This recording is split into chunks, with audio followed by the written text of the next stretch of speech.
Welcome back to Sledgehammer Horror, guys. I am Ken Sledge, and let's talk horror. Now, today I'm joined by the beautiful Baela. How you doing today?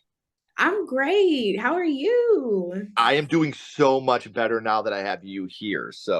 But Baela, before we start talking about why you're here, I would like for the people that don't know you to get to know you a little bit.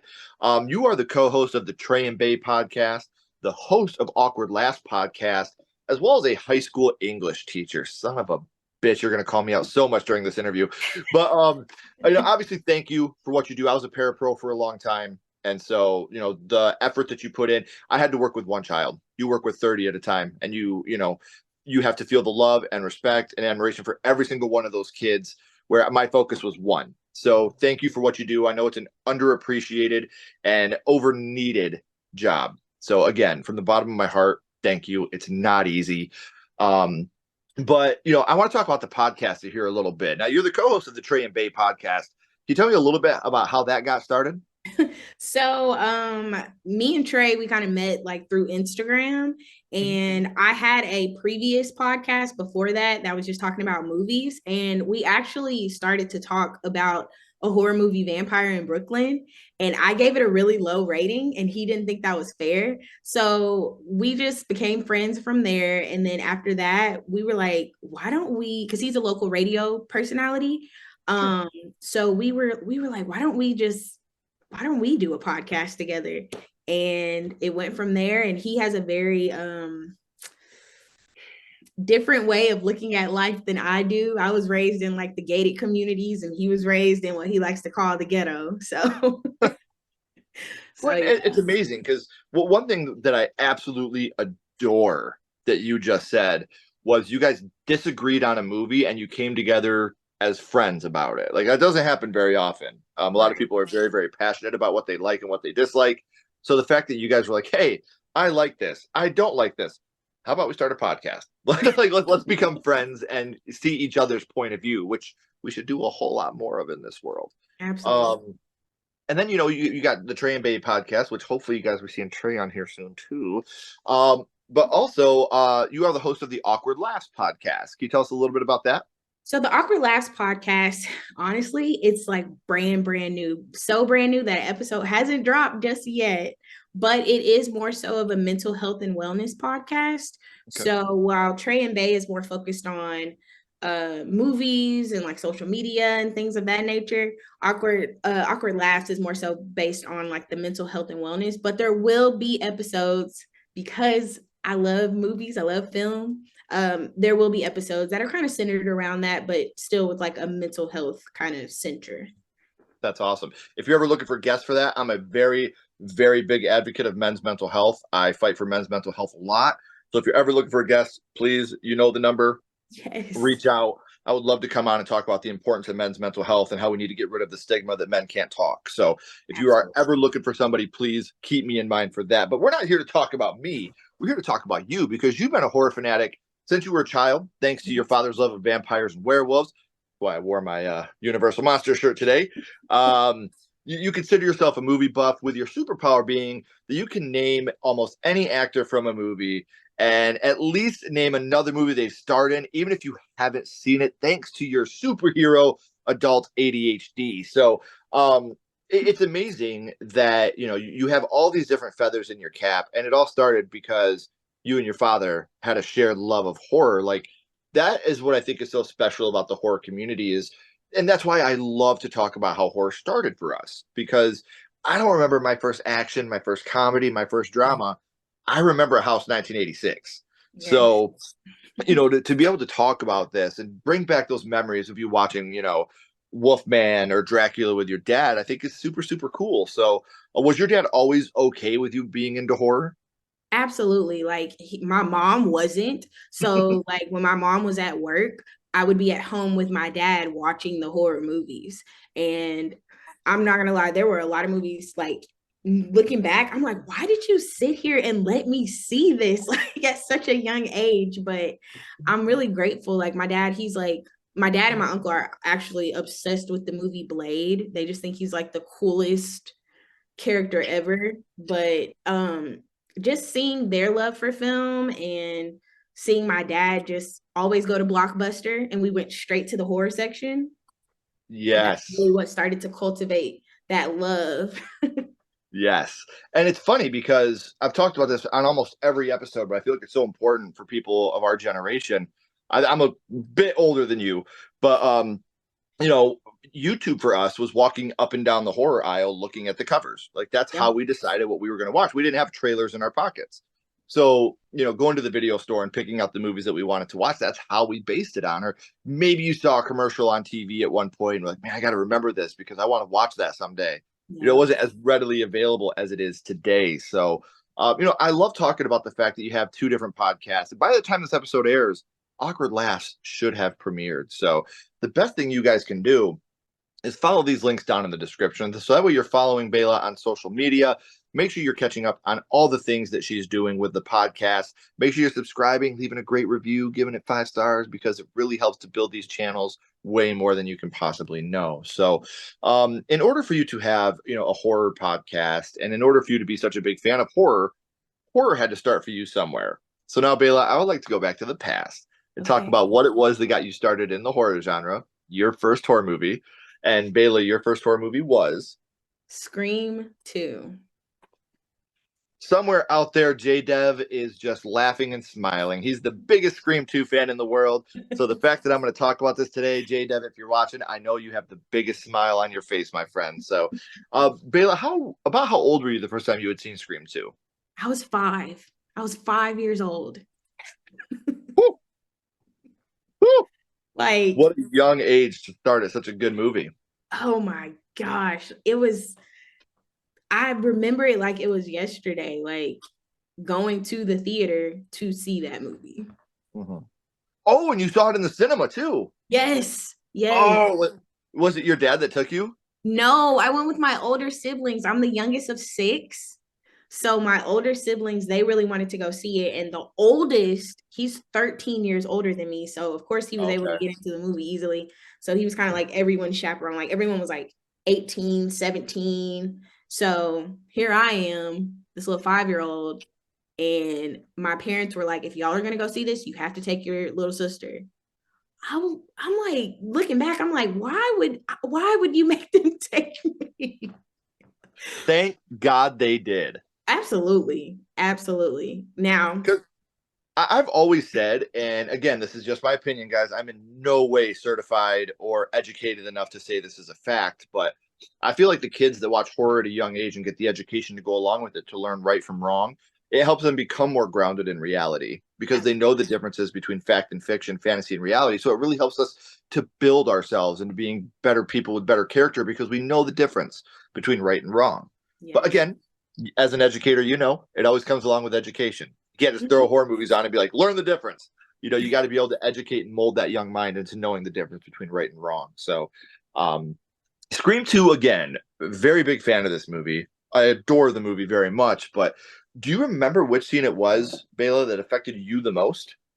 So the scene that affected me the most was actually a part of the opening scene, where I believe Omar Epps, the actor Omar Epps, he was in the restroom and he kind of heard, I guess somebody was getting a little nasty in the stall next to him. And so he put his ear up against the stall. And when I tell you, when I saw how fast and how aggressive that stab was in his ear, like something like switched in my little 5-year-old body where I was like, I'm never gonna go to the restroom by myself ever again.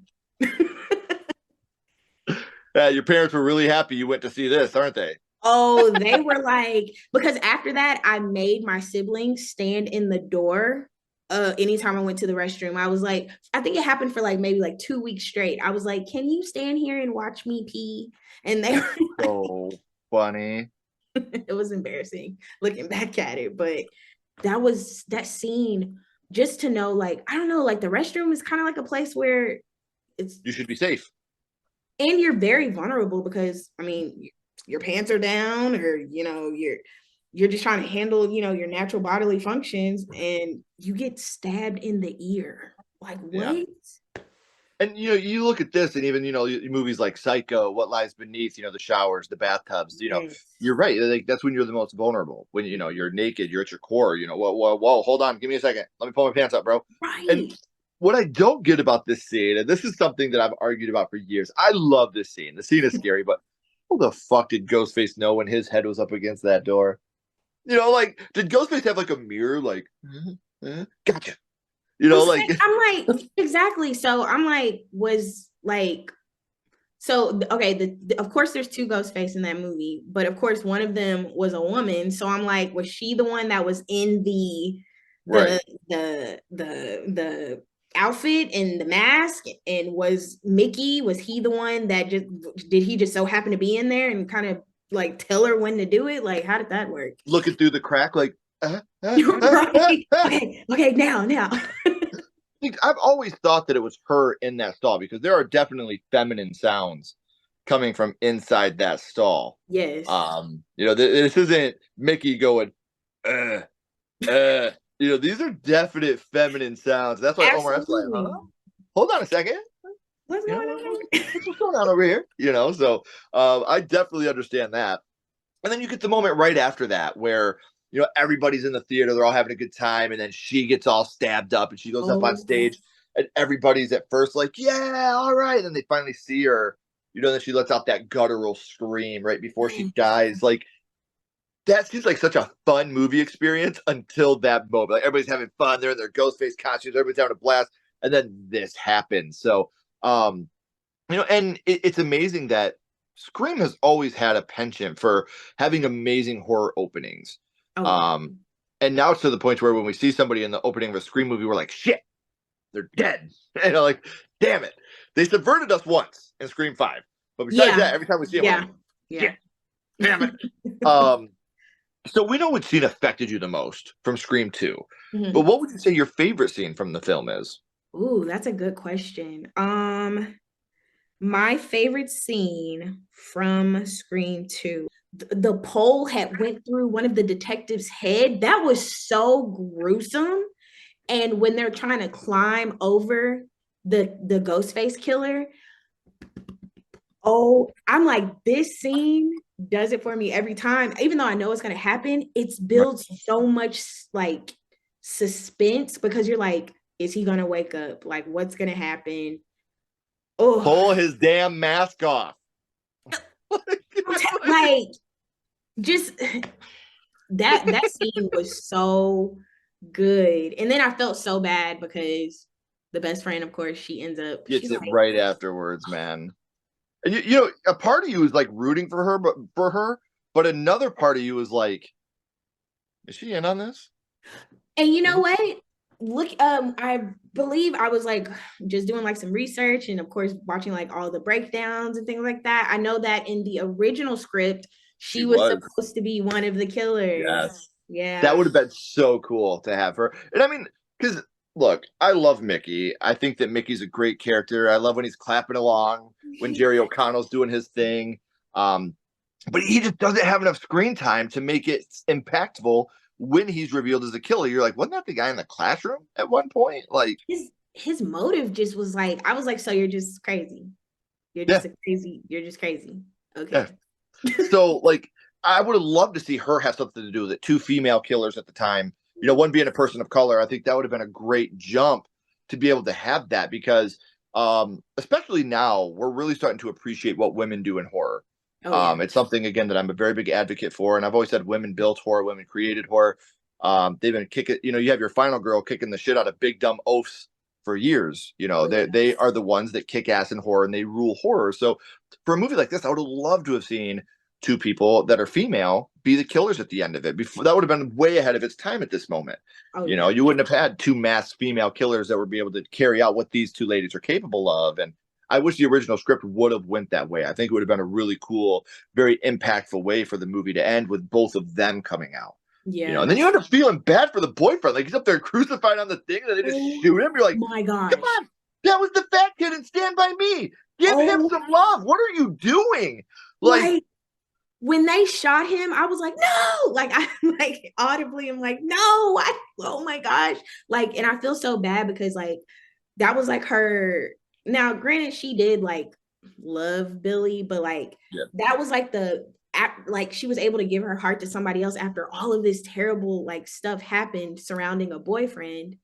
And like I think I forgot which movie you can see it in, which one of the screens, but she still has like she still wears his Yeah. letters. And I'm just like, it just makes me like feel so bad that he had to die. And you have that moment where Mickey's trying to convince you that he's his partner. He's like, come on, Oh man, you don't got to yeah. lie anymore. And so now you're like, no, another boyfriend betrayed her. And he actually was a good guy. His I only sin know. was he's saying, I think I love you out of key in a lunchroom. Everybody talks shit about that scene. Listen, I love the I think I love you scene in this movie. I think Yes. it's fantastic. I get down to it every time. Less Than Jake did a cover of it on the Scream 2 soundtrack, which I owned as a kid because I was a huge punk rock kid. And hearing Less Than Jake doing I Think I Love You on that soundtrack, I was like, yes, this is so Oh, dope. Um, yeah, huge fan of that moment. And I'm a huge fan of Jerry O'Connell's in this movie altogether. You know, like I think that he does portray himself as creepy enough to where he could be the killer, but he's yeah, not overtly a red herring. So I think that right. his character was written really well.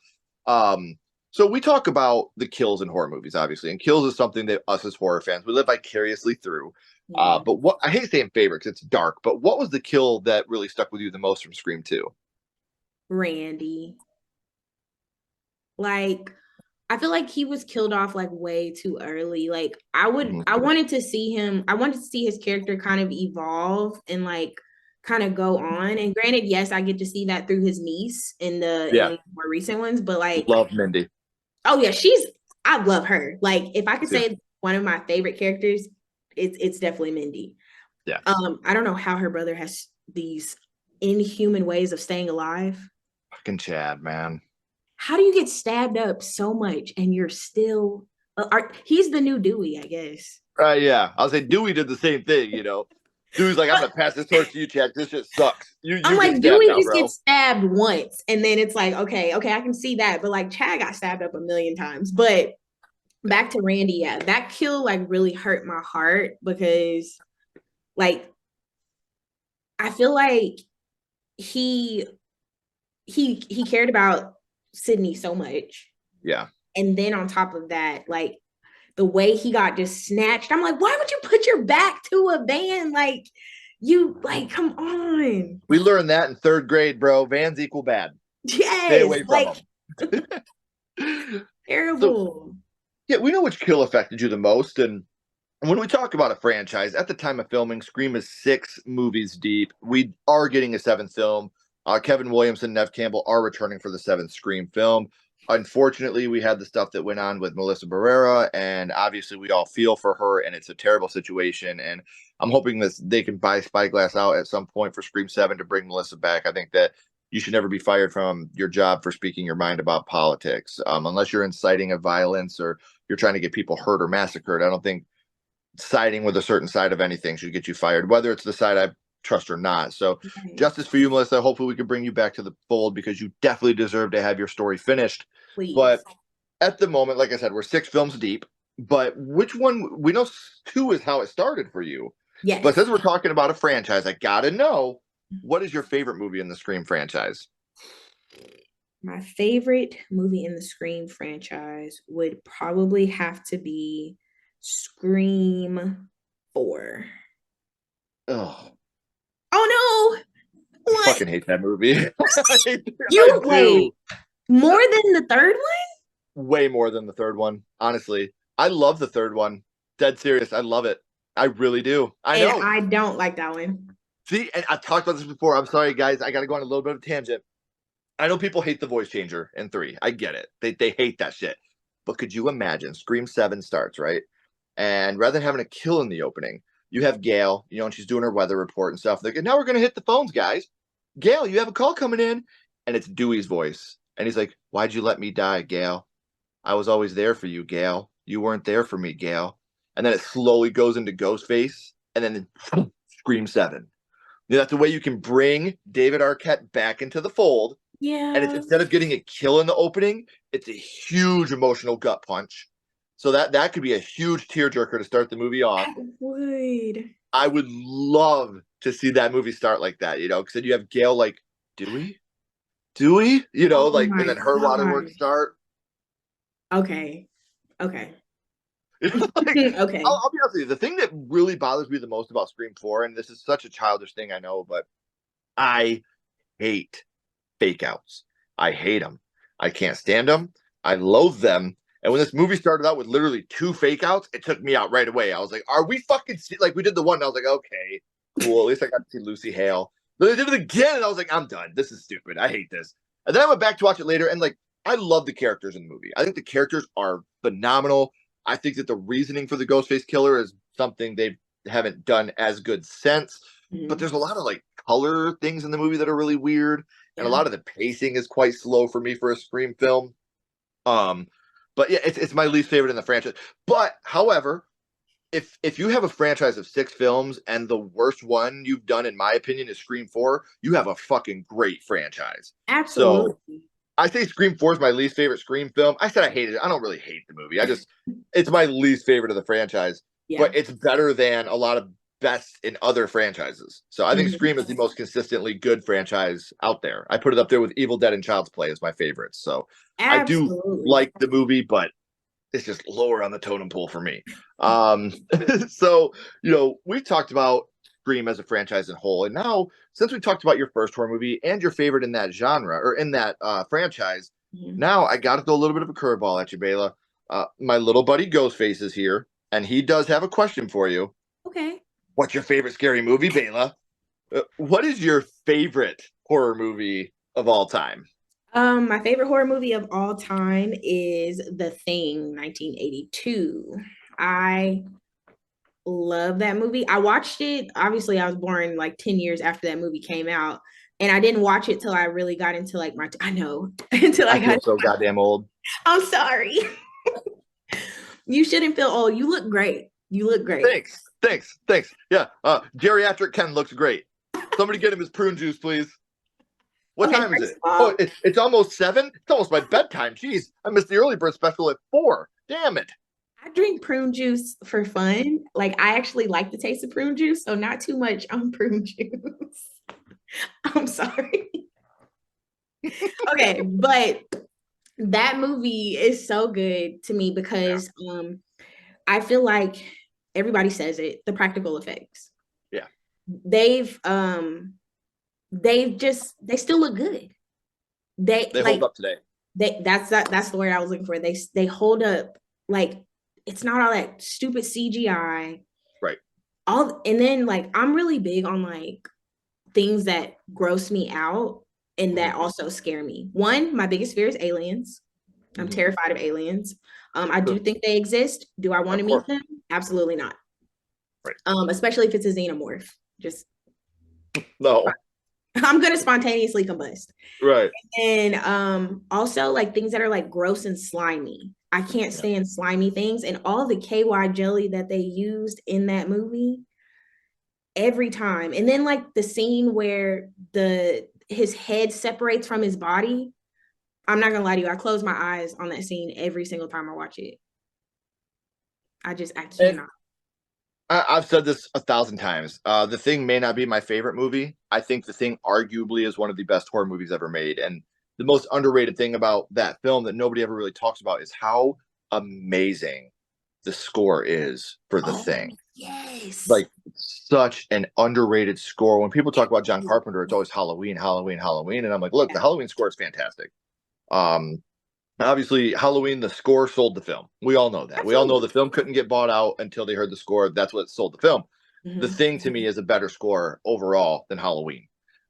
That's how much I love the score from The Thing. I could listen to that, on repeat. It's a fantastic score, done very well. So I agree with you. The practical effects are perfect. The acting is phenomenal. The score is great. The Mhm. villain is terrifying because you don't know who it is, and it's a movie that's been parodied to high heaven.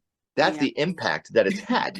Even South Park doing the blood test. Like it's something that that's how important this movie is to pop culture. We've seen this movie parodied in so many different ways and so many different times, and that to me, um, it's like Kurt Cobain said from Nirvana. He never knew how big they were until Weird Al asked if he could do a parody of "Smells Like Teen Spirit." He was like, "When Mhm. we got that call from Weird Al, we knew we made it." And that's how Yep. I feel like when you're starting to get parodied on things, you've made it, you've done Absolutely. it. And so those Absolutely. words have stuck with me my whole life. Like once someone starts parodying you, you've done it. You've made it. And that's dope. That's the coolest. Even if you don't like it, it's flattering. You know, someone loves your stuff enough to parody it. That's fantastic. So, again, Bae, I've had such an amazing time getting to know you, talking about your first horror movie, your favorite horror movie. But before I let you go, we always bounce back to the same question. We're going to go back to Scream 2. And what we're going to do here is rank this movie on a skull count. Now, we're not ranking it on acting, production, score, direction, nothing like that. We're not being critics. What we're doing here, Baela, is ranking this movie on how much it affected you on your first viewing. So 0 skulls being not effective, 5 being extremely effective. You can use half and quarter skulls anywhere in the middle. Baela, what would your score of Scream 2 be? Okay, my ADHD just kicked in. So can you repeat how it works again? Yep. Just how much it affected you as a kid. Like I said, we're not being critics. You're not going to judge it on the acting, this, not critical. Just how much it affected you the first time that you've seen it. 0 to Okay, 5. 0 to 5. Skulls. Yes. I would say as a 5-year-old child, seeing college students brutally murdered, it's gonna be 4.5 skulls for sure. And that's Four. that's a great ranking, because like I said, it may not be a 4.5 skull movie for you if you review it on Letterboxd, but it did affect you that much. And like I said, there's no such thing as a perfect movie, with the exception of Pee-wee's Big Adventure. That shit is perfect. But besides that, there's no such thing as a perfect movie, but there's definitely movies I think are perfect for me. So I love the fact that we can judge these movies so differently. So I know I said it at the beginning, guys, but we're at the end of the third act. The credits are about to roll and the curtain's about to drop. But before that happens, make sure you're following Baela on all her social media links. They're down in the description. Make sure you're subscribing to the podcast. You're going to want to become part of the Tre and Bae podcast, as well as the Awkward Last podcast, because we all need to take mental health a lot more seriously. We're in an age now where it's not "don't be a bitch, bro," or "go rub dirt on it, you'll be fine." We need to take this stuff seriously. And if someone's willing to talk to you, we need to be willing to listen to them. It's not about who caught the bigger fish. Listen about the story of the fish they caught before you start comparing it to the fish you caught. So, Babe, please don't go anywhere. I got a couple more questions for you. Okay. Everyone else, if you haven't already, please like and subscribe. It does help to build the channel more than you know. And follow Sledgehammer Horror on social media. Our links are down in the description as well. But until next time, keep talking horror, stay what you are, and we'll see you guys soon.